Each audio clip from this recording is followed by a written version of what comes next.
Early Ming Dynasty, nearly 600 years old. And Lo Fing was one of the 8 eccentrics in Yangzhou.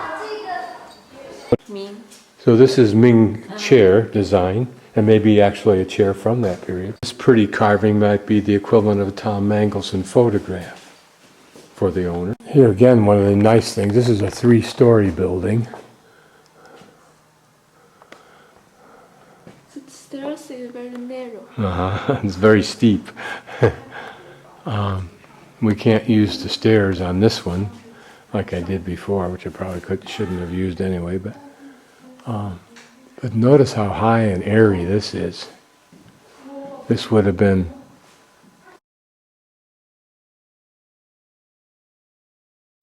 okay, this hole that I've seen before, and I've also seen those cone-shaped things. The purpose of this is in the summertime, there's water down inside there, so you open that up, and it will make the whole house a little cooler somehow. And now imagine what was behind that door there. This drain hole is made up of very simply, as opposed to the really neat carving. Here we'll take a little bit of a look at this detail. Relatively simple compared to some of what I've seen. Here another pretty gateway, followed by another gateway down there. Notice how this corner is created, this building. We're going into another house.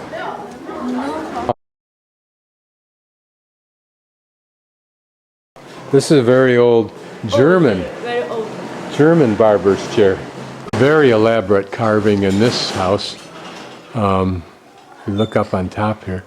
All 3-dimensional, but notice, very, very interesting. This looks like a man on a deer. Okay, this large fruit is a dongqua. Is it like a squash? Or dongqua.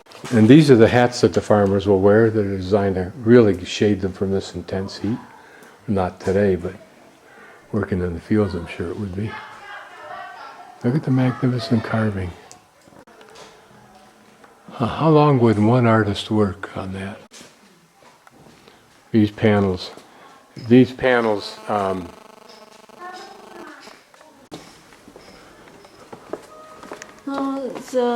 this for the wall. She uses her dictionary. Xu Ting points out that this wall is for the purpose of public announcements, to publicize. It's loaded with some green, horrible smelling stuff that I do not want to imagine what it is.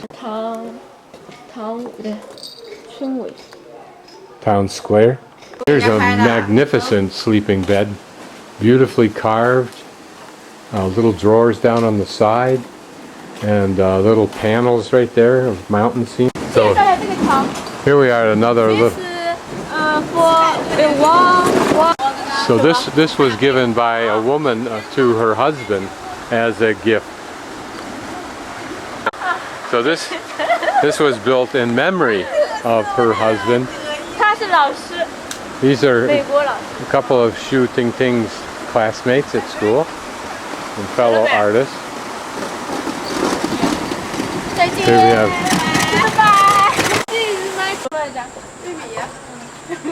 While a mob of students goes by, I want to just video the recent drawings.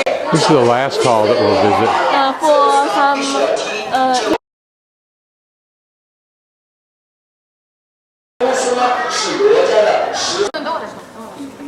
So this is a very large temple hall, Ancestral Temple Hall. This one in much better condition than I saw at Tang Mo, but probably similar to it.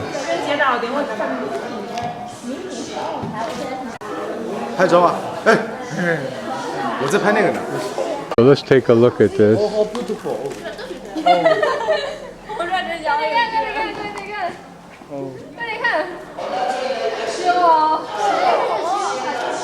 400 years. Yep, 400 years. Long ago word.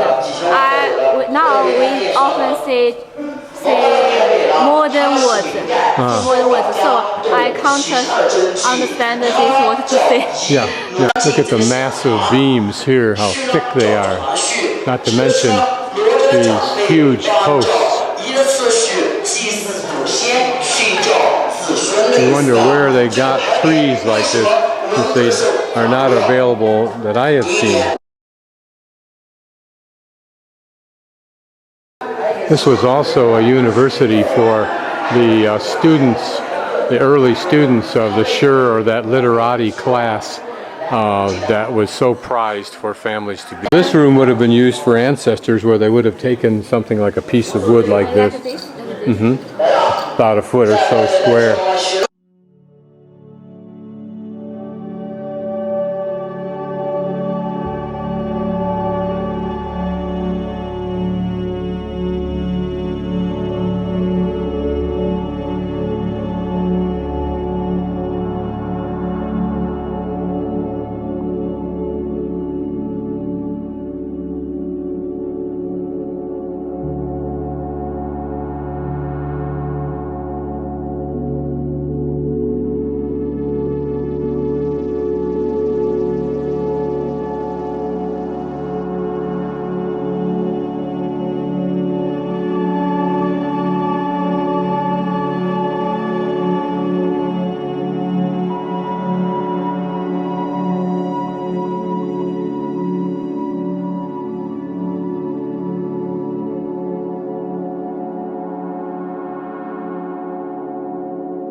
Okay, good. Shut up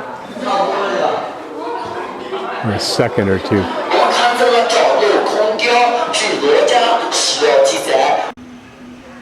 Another pretty bridge. Okay, this is the bus I take back to Yanxi, and from there I get a bus to Tunxi and back home. And to do anything more than thank her, she refused to let me give her any money, even though she's a starving student. They don't get angry, they get very sheepishly embarrassed when you try to give them money for doing something they intended to do for free. Unlike the rest of the world that I visit, where the exact opposite takes place. They'll come unglued until you do give them something. Okay, a little bit of Chinese lesson.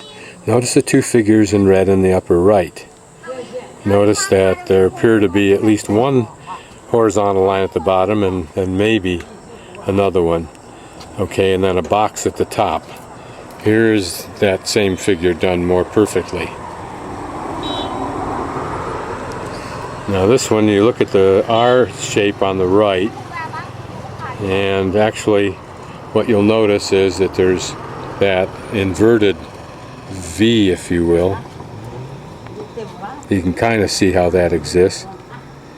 The part on the left kind of runs together, but they're close enough that they make some sense. And what I'm trying to express here is that when we write versus what is printed on the page, our writing is sloppy even if we print it. But we all know what it means. Same thing here. Notice on these two figures in the middle, one upper, one longer than the other, but notice the first two characters. A little box down at the bottom, and then it looks like maybe three fingers sticking up. Well, there you are. There's your box. There's the three fingers, a couple little things thrown in to boot. And then the other thing looks like, well, whatever it is, like a backwards E, capital E, if you will. Well, you can kind of see how that works there. Okay, plus some stuff on top. And then on the last part, again, another box,